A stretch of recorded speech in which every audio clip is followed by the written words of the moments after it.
Buenos días y bienvenidos a Economía Express, el podcast mensual de CaixaBank Research. Os habla Patricia Esteban y a mi lado se encuentra mi compañero de ondas, el economista Ricard Murillo Gili. Buenos días, Ricard. Buenos días, Patricia. Entre otros temas, hoy comentaremos la reciente revisión de las perspectivas económicas que ya hemos llevado a cabo en CaixaBank Research y explicaremos por qué hemos cambiado el escenario. ¡Arrancamos! Economía Express, un podcast de CaixaBank Research, con Patricia Esteban y Ricard Murillo.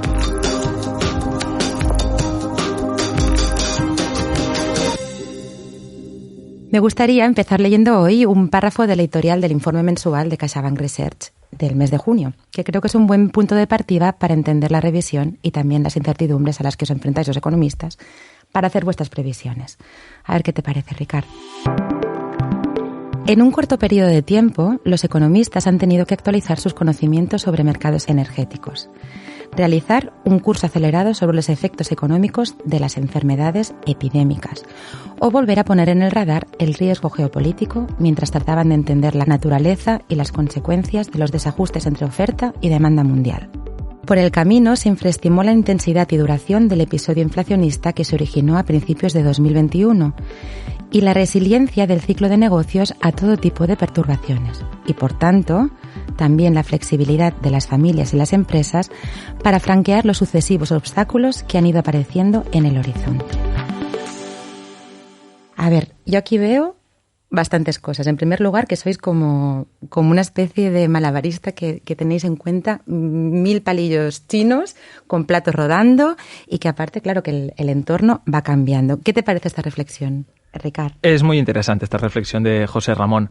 Venimos de unos años con shocks muy inusuales en la economía, concentrados en poco tiempo y cuya naturaleza, como ha dicho José Ramón, nos ha obligado a actualizarnos y, sobre todo, a explicar nuestras previsiones con modestia y precaución. A ver, creo que no solo se trata de explicar las previsiones como de esta precaución, como bien dices, que esto dice mucho de vosotros, de esta humildad que tenéis, sino también de cifrarlas. Y al menos para mí esto ya es el más difícil todavía.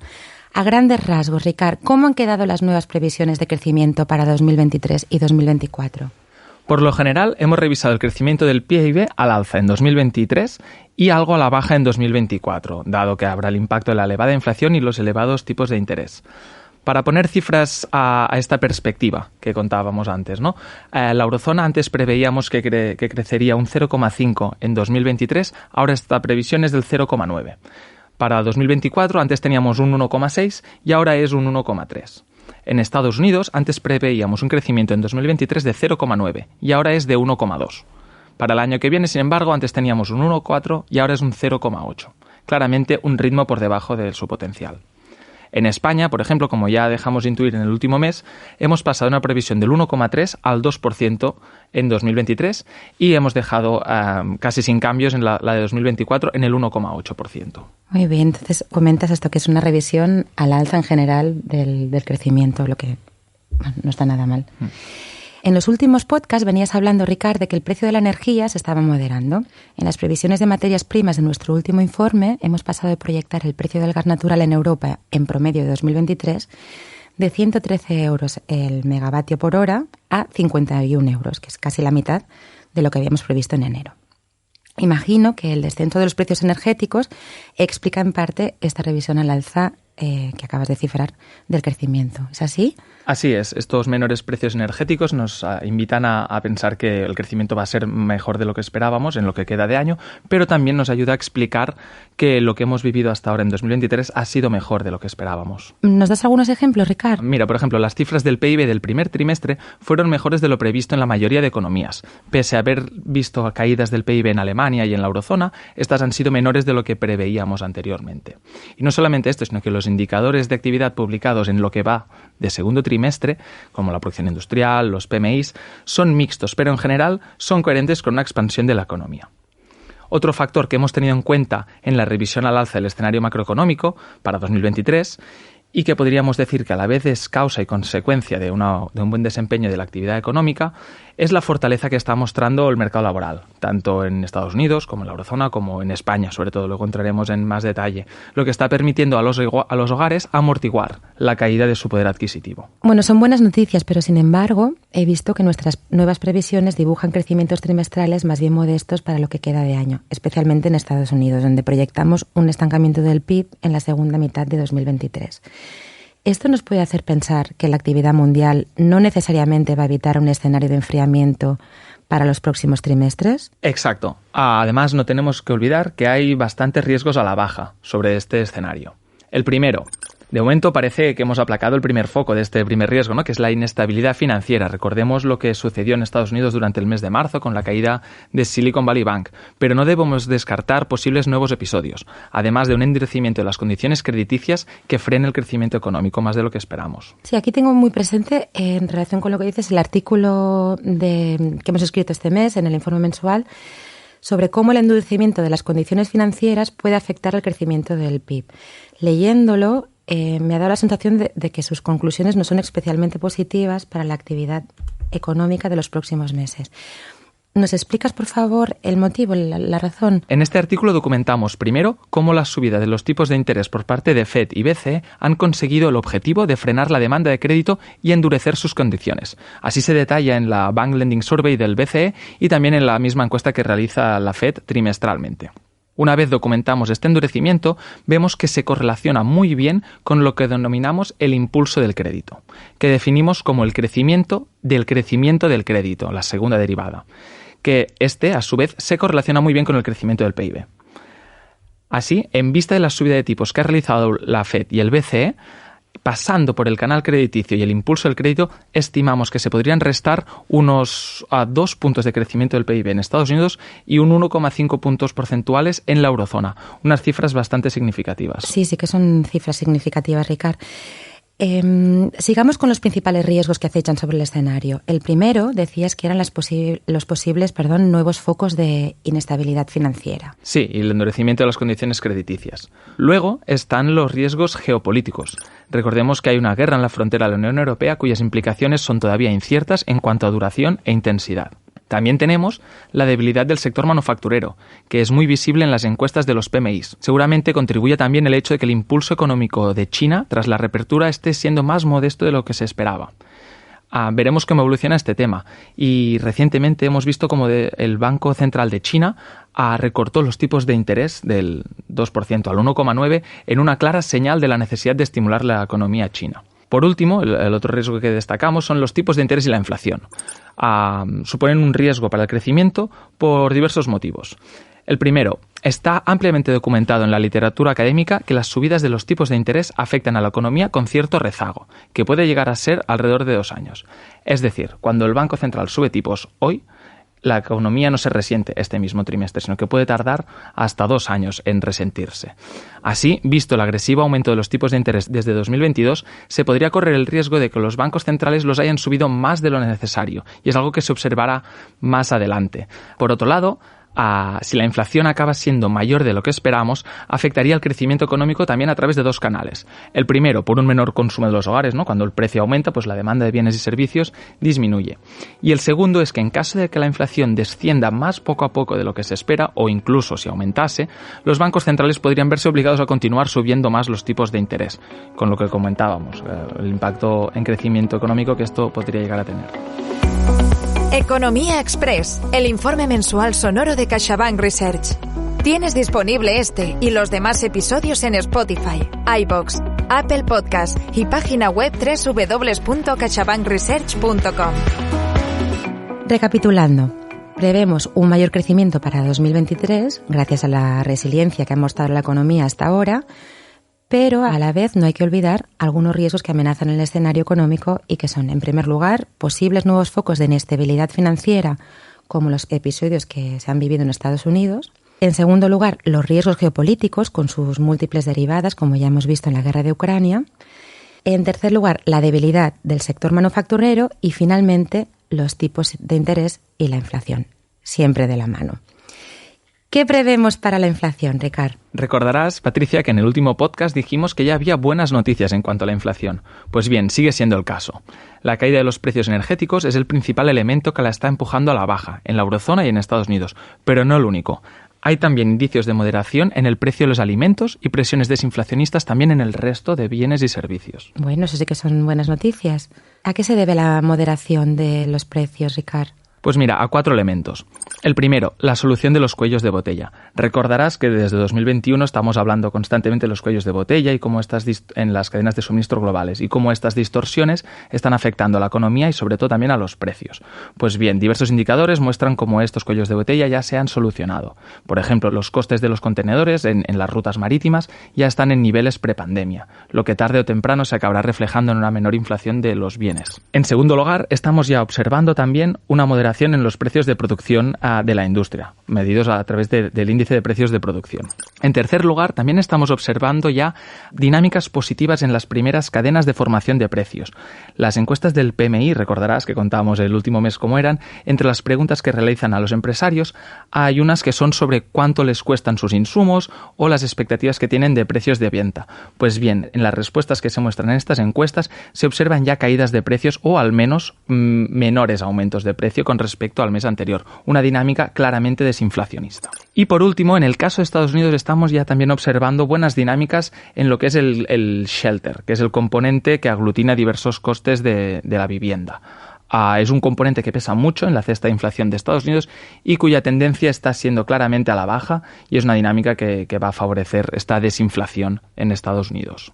Además, de cara a los siguientes trimestres, prevemos que estas presiones desinflacionistas se vean apoyadas también por el enfriamiento de la demanda que comentábamos al principio, un entorno elevado de tipos de interés y, citando uno de los focus del informe mensual, una contención de los ciclos de retroalimentación entre salarios, márgenes y precios, evitando estos temidos efectos de segunda ronda. Entrando en detalle, veo que la revisión de las previsiones de inflación en la eurozona es muy marginal. En 2023 pasamos de una inflación general del 5,3% al 5,5%.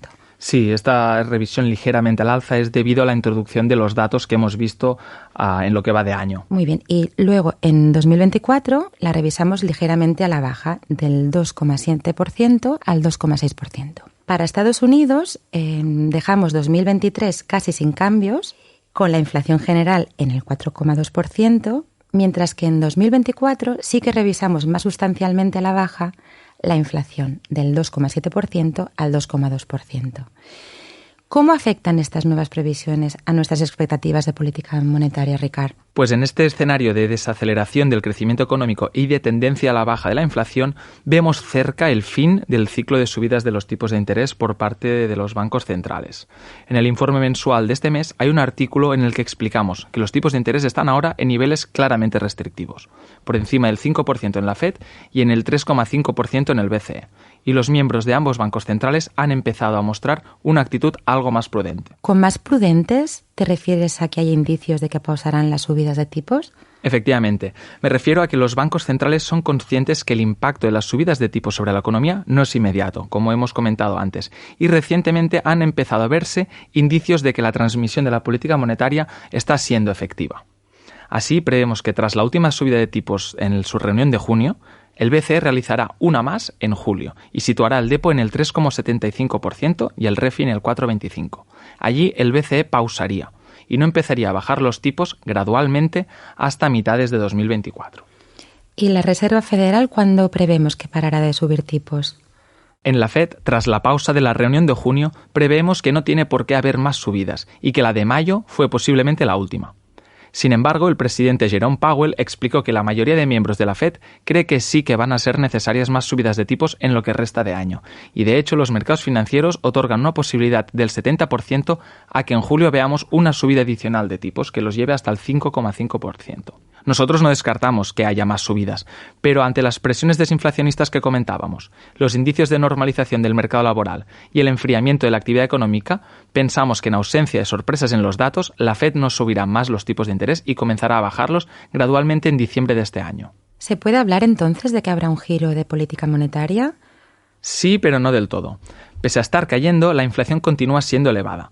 por lo que los miembros de la FED y el BCE continúan alertando de que es necesario mantener una postura restrictiva de la política monetaria. Esto se traduce en que, 1. No descartamos que puedan haber más subidas, tal y como les cuentan ahora mismo los mercados financieros para el caso de la FED. Y 2. Aunque prevemos que haya recortes de los tipos de interés, en diciembre en el caso de la FED y a mitades del 24 en el caso del BCE, estos van a ser graduales y los tipos de interés seguirán siendo elevados con respecto a los estándares de los últimos años.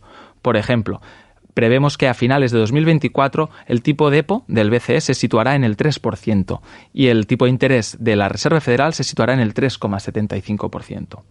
Además, tenemos que recordar que ambos bancos centrales están continuando con su proceso de reducción del balance, al no reinvertir la cartera de bonos a medida que van venciendo, lo que está quitando estímulo monetario. Así que el cambio de tono o giro que comentabas es más bien progresivo. Pasemos ahora a la economía española. En CaixaBank Research, Economía Express. Análisis mensual de la economía y los mercados financieros en España, Europa y mundial. Como en el caso de las economías internacionales, han pasado prácticamente 4 meses desde nuestra última actualización del escenario para España, y durante ellos la economía ha mostrado un tono más resistente de lo que se esperaba. A pesar de que la coyuntura está llena de desafíos, el desempeño de la economía española se ha visto sostenido por 3 elementos fundamentales: un sólido mercado laboral, la caída del precio del gas y la fortaleza del sector exterior.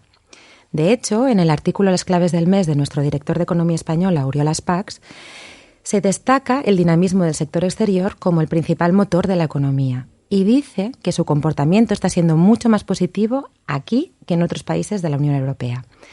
¿A qué se debe, Ricard, este buen desempeño del sector exterior español? Primero, a un aumento moderado de las importaciones energéticas. A causa del aumento del precio del gas y el petróleo, la factura de las importaciones energéticas en España aumentó bastante en 2022, pero se situó en niveles no muy estresados desde una perspectiva histórica. Esto fue, en parte, gracias a los esfuerzos realizados para reducir el consumo energético y a un mix de producción energética con gran peso de las renovables, que hacen a la economía española relativamente más resiliente a los shocks externos, como el vivido en la guerra de Ucrania. Por el lado de las exportaciones, Oriol destaca que su crecimiento es generalizado entre los distintos bienes y servicios y entre socios comerciales. Por ejemplo, explica que son 2/3 partes de las partidas de mercancías las que presentaron ritmos de crecimiento de doble dígito en el primer trimestre. Además de este buen desempeño del sector exterior, diversos indicadores de actividad se están mostrando resilientes y el mercado laboral sigue arrojando datos muy positivos. Según la EPA, la encuesta de población activa, el empleo creció un 1,2% intertrimestral en el primer trimestre de 2023. Y si nos fijamos en los datos de afiliación a la Seguridad Social, esta tendencia positiva se estaría extendiendo al 2T de 2023 y brindando a las familias la capacidad de afrontar con más solvencia las presiones inflacionarias. Esto, a su vez, levanta una barrera contra el crecimiento de la desigualdad. Así es, Patricia, pero no podemos ignorar que el dinamismo del sector exterior y estos buenos datos del mercado laboral contrastan con la debilidad de la demanda doméstica. Esto se refleja en los datos del PIB. Estos componentes de demanda doméstica son el consumo privado, el consumo público y las inversiones, y llevan 2 trimestres consecutivos de caídas. ¿Cómo queda entonces la previsión del PIB de España para 2023? Como hemos mencionado antes, hemos pasado de prever un crecimiento del PIB del 1,3% al 2%. Esta revisión de 7 décimas está muy bien explicada en otro de los artículos del informe mensual, que ilustra muy bien qué elementos explican cada parte de la revisión. Entre estos elementos destacan, primero, la sorpresa que nos han dado los datos en lo que llevamos de año, que añade 5 décimas de las 7 de la previsión. Con estas sorpresas de los datos nos referimos, por un lado, al buen dato del primer trimestre, que creció un 0,5% intertrimestral, y luego la revisión del PIB que hizo el INE del crecimiento de 2022. Recordemos, lo contamos en el último podcast, que revisaron a la baja el crecimiento del primer trimestre de 2022, pero al alza la del resto de trimestres, lo que conlleva un factor arrastre para el crecimiento de 2023 muy positivo. Estos son 5 décimas de las 7 que revisamos. Por otro lado, los menores precios energéticos añaden 4 décimas de crecimiento al PIB español para este año. Hemos comentado ya, ¿no? El precio del gas está a la mitad de lo que preveíamos anteriormente. Sin embargo, también hay factores que restan a esta previsión, ¿no? 0,5 y 0,4 suma 0,9 y tenemos un componente que está restando al crecimiento, que es un desembolso más lento de lo que preveíamos de los fondos NGU. Así pues, para resumir, los elementos que explican la revisión de nuestra previsión de crecimiento del PIB son las sorpresas de los datos publicados en 2023 y unos precios energéticos inferiores a lo que esperábamos previamente y que compensan con creces el desembolso más lento de lo esperado de los fondos europeos NGU. Luego, en adelante, prevemos algunos vientos de cola que apoyarán el crecimiento y que son la fortaleza del mercado laboral y el dinamismo del sector exterior y del turismo. Sin embargo, el escenario continúa siendo incierto y la inflación, los elevados tipos de interés y el entorno de incertidumbre que rodea la economía internacional continuarán siendo vientos de cara. Mencionando la inflación, que ya sabes que yo sigo R que R, preguntándote por el tema, Ricard, según el dato de mayo, vemos que la inflación general en España descendió casi un punto hasta el 3,2% interanual y que la subyacente descendió 0,5 puntos porcentuales hasta el 6,1%. Dime, por favor, que esto son datos positivos, Ricard. Sí, son buenos datos a simple vista y también cuando entramos con algo más de detalle. Diversas dinámicas confirman la tendencia a la baja de la inflación. Por ejemplo, este mes la desaceleración en los precios interanual que comentabas no vino dominada por efectos base, como venía sucediendo en los 2 meses anteriores. Si vamos a ver las presiones inflacionistas más presentes, y esto lo vemos comparando cuánto nos cuesta la cesta de consumo hoy contra lo que nos costaba hace un mes, en vez de comparar cuánto nos costaba hace un año, vemos también una tendencia positiva. Para verlo, no obstante, primero lo que tenemos que hacer es desestacionalizar la serie de inflación. Sin entrar en grandes detalles, los precios siguen unas tendencias estacionales. Por ejemplo, hay meses que hay rebajas, entonces comparas la cesta de bienes y servicios contra el mes anterior y será menor. Pues una vez corregimos por esta estacionalidad, vemos que la inflación general cayó 0,2 puntos porcentuales y la subyacente aumentó solamente 0,2 puntos porcentuales, que si no lo anualizáramos sería un crecimiento de aproximadamente un 2,9% interanual. En definitiva, que a mí me tienes en ascuas, Ricard, y me imagino que nuestros oyentes están como yo. ¿Qué previsiones tenemos de inflación para España en 2023 y 2024? Con los últimos datos disponibles, en vista de las dinámicas de precios globales que hemos comentado antes y en ausencia de efectos de segunda ronda significativos, pensamos que la inflación se situará en promedio en 2023 en el 3,9% y en el 2,8% en 2024. Estupendo, pues ya tenemos una visión bastante completa de lo que esperamos a fecha de hoy para la economía en este año y en el año que viene.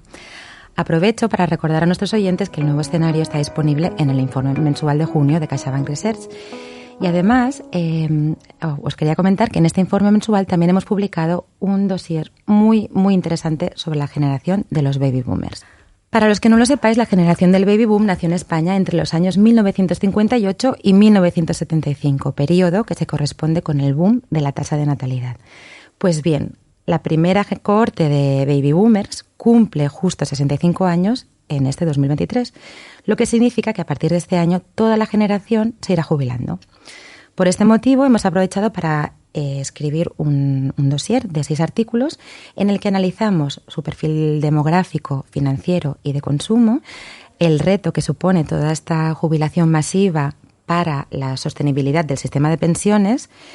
Lo comparamos también con lo que hacen nuestros vecinos europeos y también analizamos el impacto macroeconómico de la salida de la generación de los baby boomers del mercado laboral. ¿Y sabes lo que estoy pensando que estaría muy bien, Ricard? A invitar a todos los autores a que nos cuenten sus conclusiones de los artículos que han escrito. Me has leído el pensamiento, Ricard. No sé si a todos, porque son muchos autores, pero a algunos desde luego que los invitaremos y entonces haremos un monográfico para hablar de este magnífico dossier que, como sabéis, está disponible en nuestra página web www.caixabankresearch.com. Pues hasta aquí el podcast de este mes. Ricard, muchísimas gracias por tus explicaciones y tu colaboración. Gracias a ti, Patricia. Y nos despedimos de todos hasta el mes que viene. Feliz verbena de San Juan a los que la celebréis y hasta el mes de julio. Muchas gracias. Economía Express, un podcast de CaixaBank Research con Patricia Esteban y Ricard Murillo. Encuentra todos los episodios en Spotify, iVoox, Apple Podcast y página web www.caixabankresearch.com.